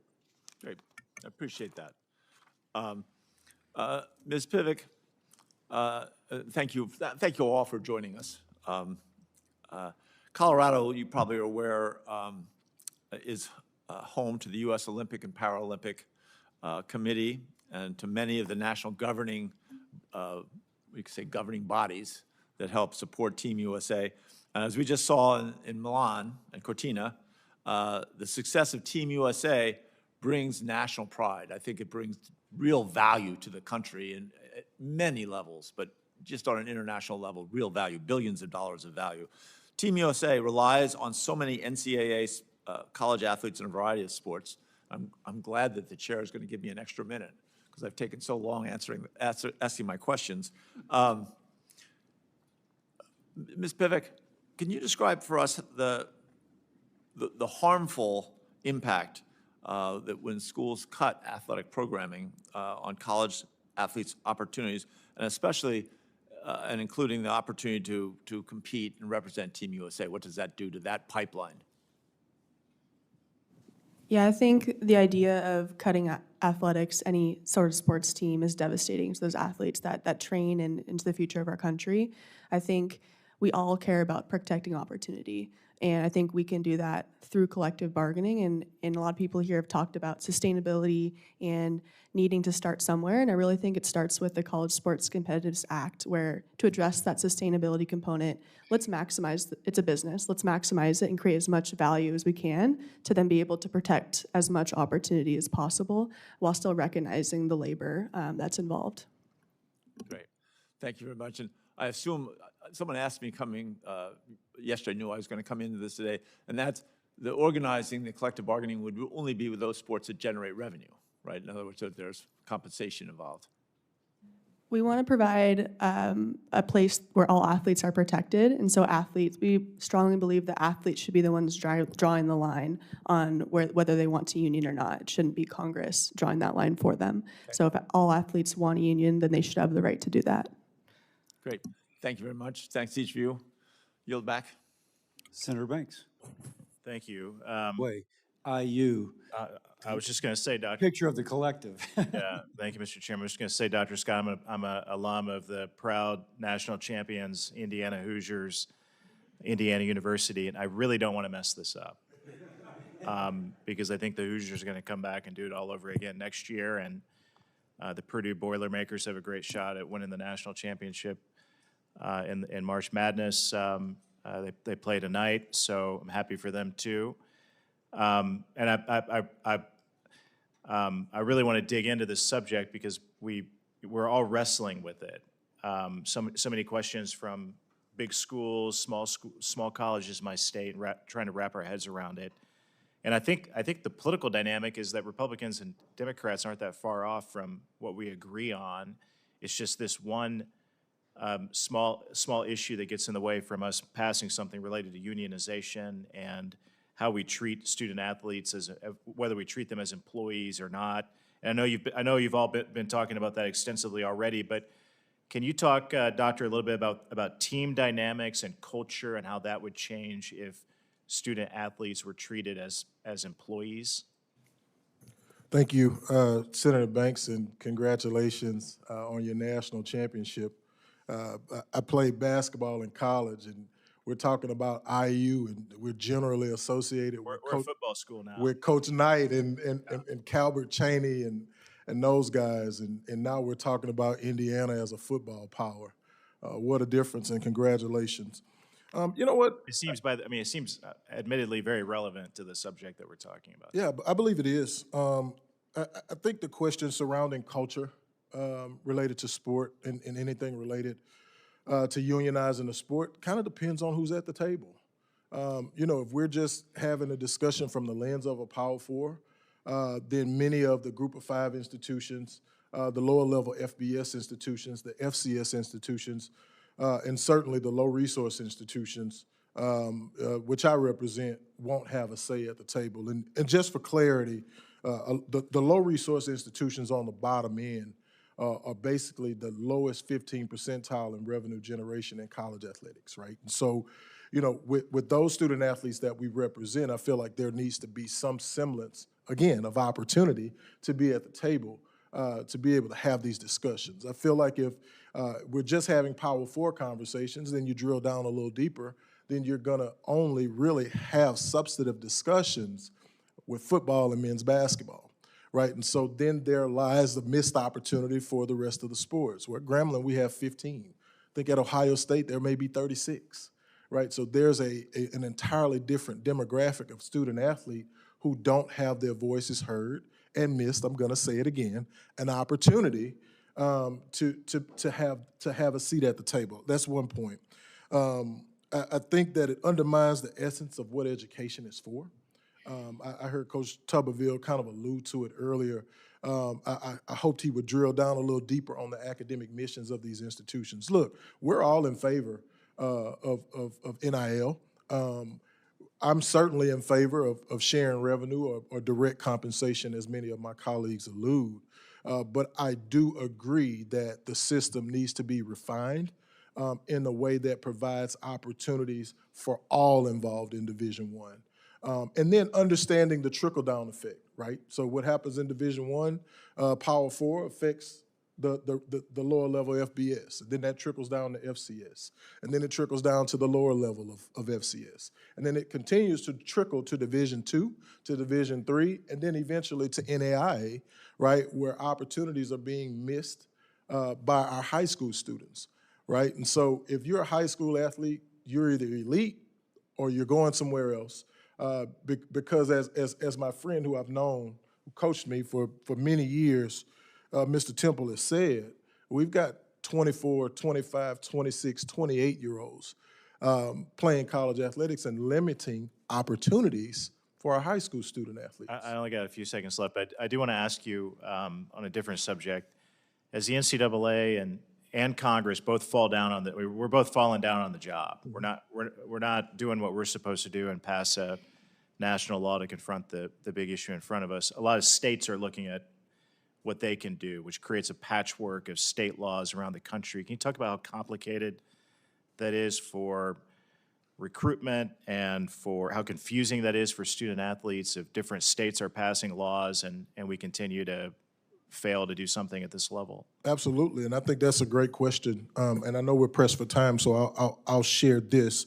Multiple jurisdictions are now affecting what's going on in college athletics, right? It's causing this competitive environment. I'll give you an example. The state of Alabama passes laws to be able to not tax NIL, right?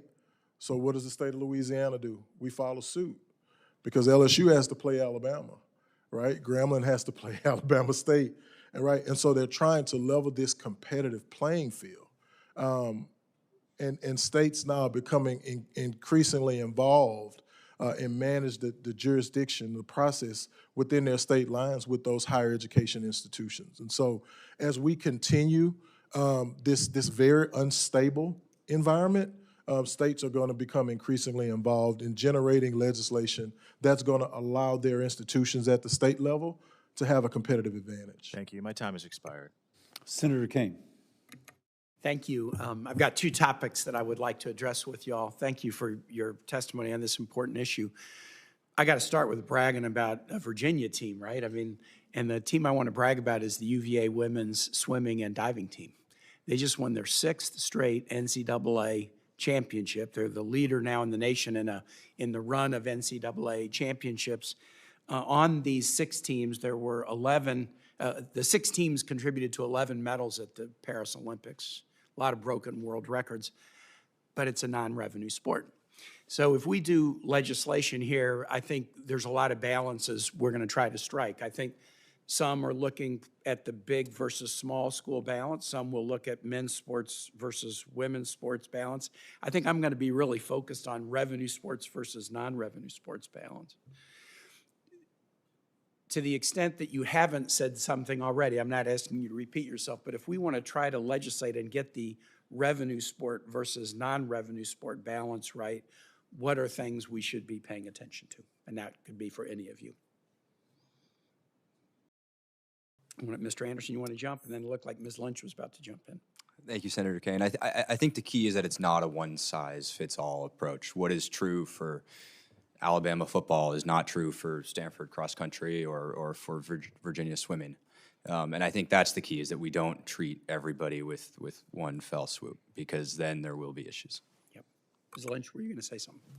I was, and I think this is a great opportunity. I know we've been dogging on the NCAA a little bit because of some past shortcomings, but this is where recently they have done a really phenomenal job in restructuring their governance model. There is a sport-specific committee for every NCAA Division I sport, and there's student athletes that sit on these committees talking with coaches, administrators. And recently, the swimming committee had a bit of a the swimming specific committee had a little bit of a back and forth with their coaches and administrators because they cut the B finals. And that had to do with TV time. They didn't have enough for it. And that's when the student athletes were really like, hey, we want to bring this back. Like at the swimming national championship, people were literally chanting, bring back bees, bring back bees.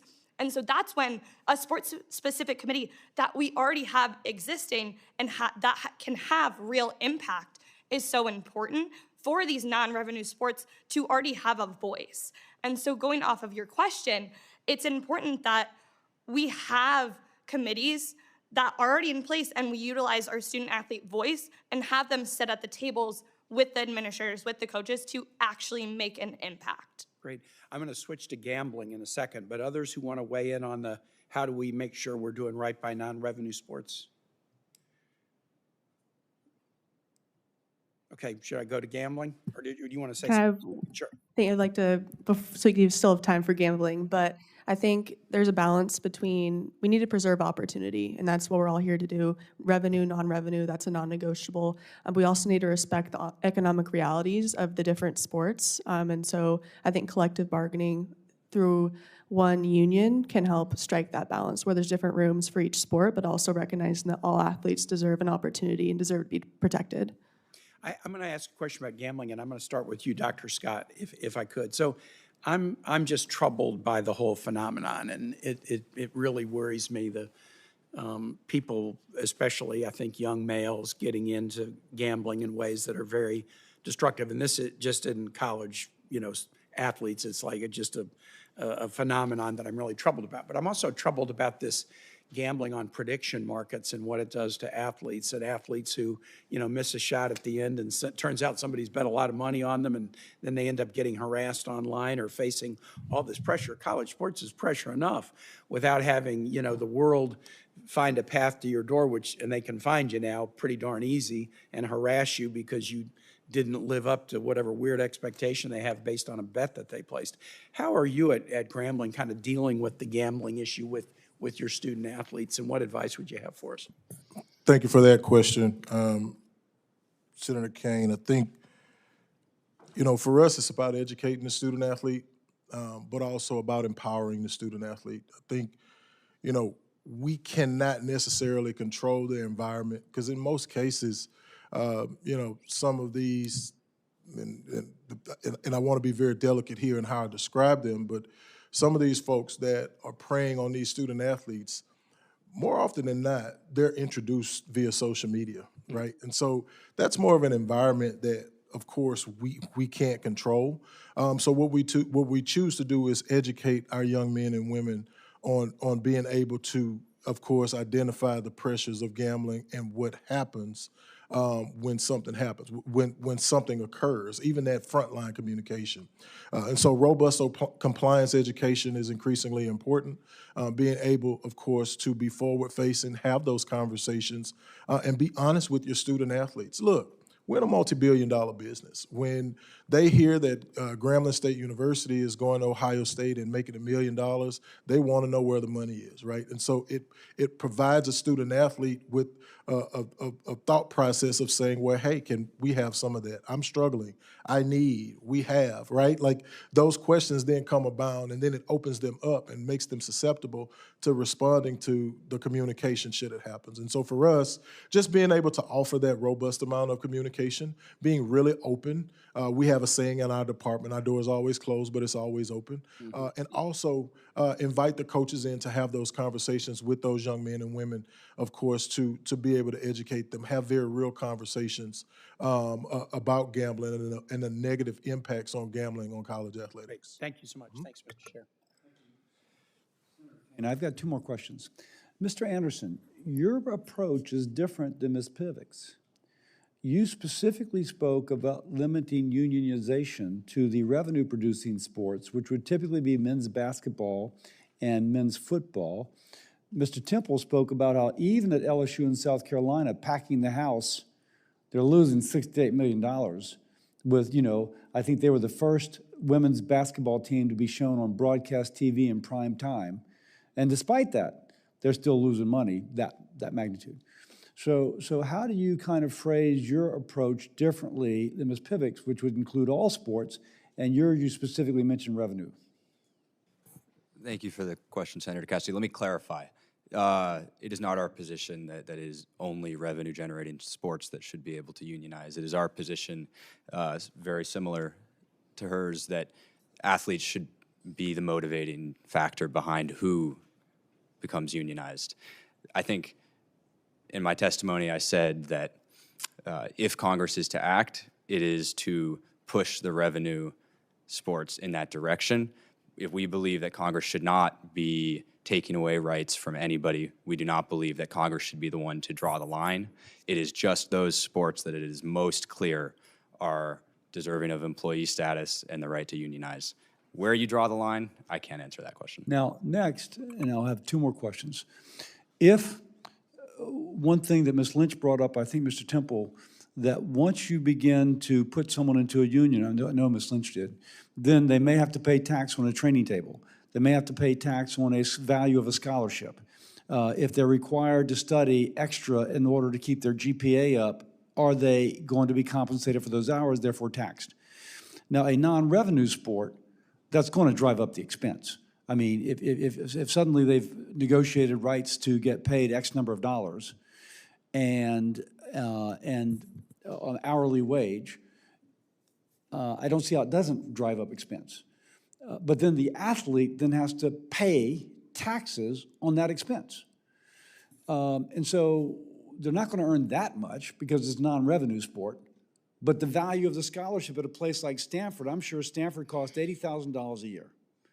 So over the course of the year, that'll be a $240,000 scholarship that they're paying taxes on. But no offense, I'm thinking that cross-country doesn't generate that revenue. And just being honest, let's say they get paid $10,000 a year, but they got to pay taxes on $240,000 a year. Square that for me. It seems like that's really to the disadvantage of the athlete. Two things I would say to that. One is that it's not clear that scholarships would be subject to any different tax treatment under an employment scheme. And the second is that I haven't said that a cross-country runner like myself necessarily should be an employee. I'm not saying we shouldn't, but I'm saying that is an unresolved question. So, and then lastly, again, the employment issue seems to be the major dividing point. Everything else there's a lot of common ground on. And one point being made is that, at least by Dr. Scott and Ms. Lynch, is that if you do employ, that will dry up resources for non-revenue sports. Well, Mr. Temple said the same thing. So let me ask the two of you. If collective bargaining did result in less compensation, or maybe fewer scholarships, fewer roster spots for non-revenue generating sports, would you still support collective bargaining rights for the athlete? I'll take this one first. I would say Athletes would not be in that position. If we got to the negotiating table, we would result in a better deal than No, we no, are right I'm now. giving you the theoretical, the hypothetical.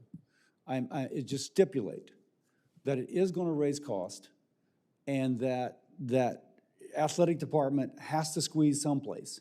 I gather during COVID, 11 sports were ended at Stanford because they couldn't support it because they had no revenue.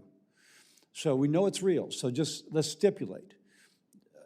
Maybe later on we find it's wrong, but if these folks are right, that the absence of revenue and/or the increased expense will cause non-revenue sports to be trimmed out, would you still support collective bargaining rights? I support collective bargaining in terms of raising the revenue, so raising the revenue for different opportunities that we can preserve, and we would have. Not sure how collective bargaining will raise the revenue, but Mr. Anderson. To your point about Stanford cutting 11 sports, after they cut those 11 sports, they generated so much outcry from the Stanford community, from alumni, that those sports were brought back. I understand that, with philanthropy, if you will. That's how most of the non-revenue sports are. But go back, we're stipulating that if you increase the expense for the department, that the department will have to trim someplace, and it will, and if we stipulate that it would trim expense by trimming programs, as Dr. Scott said, and Ms. Lynch said, would you still support those collective bargaining rights? I support collective bargaining rights unconditionally. I want to be clear, though, that I think the costs associated with employment status, whether just for football and basketball players or for everybody, is marginal. And I think there is plenty of room at the top of most athletic departments. You look at outsized coaching salaries, even athletic directors making $3 million a year. There's plenty of room. Okay, so I think you answered it with my stipulation. That even if it caused trimming, you would still support unconditionally, but then you modified my stipulation. But I do think it's fair to say that, as I originally stipulated, you would still promote, even if it caused trimming of roster spots. Go ahead. The NCPA's position is that we need to protect all sports. And I think the premise is a false premise. I don't think it's true that the squeeze would be so significant that it would be the end of Stanford cross country or of anybody else's opportunity for that matter. I will point out that Ms. Lynch, Dr. Scott, Mr. Temple, and Coach Tuberville, various levels of management or involvement, disagree with you. But, so it's not me, it's they. But all of you, thank you for being here. It's an important topic for the future of college athletics, which means for the importance of all those who participate in student athletes. So I really, yes, sir, Mr. Temple. As you ladies and gentlemen entertain this process, Senator Armstrong and Senator Cassidy and other members, please take into consideration that there may be another path to help solving it, and that is to put some guardrails on the salaries of coaches and professional athletic leaderships in the world of management. Because if you add up all of the salaries of the head coaches in the SEC, football, and probably basketball, you'll find some monies that could trickle down to student athletes and really serve a great purpose. Okay. So I don't know, as you manage this process, just take those kind of things into consideration. I'm not sure we can do that, but I thank you. You see your point. I thank you all for being here. Thank you for serving our country. Oh, one more thing. I'm sorry. Oops. For any senator wishing to ask additional questions for the records due at 5 p.m. Thursday, April 9th. Again, thank you for being here. The committee stands adjourned.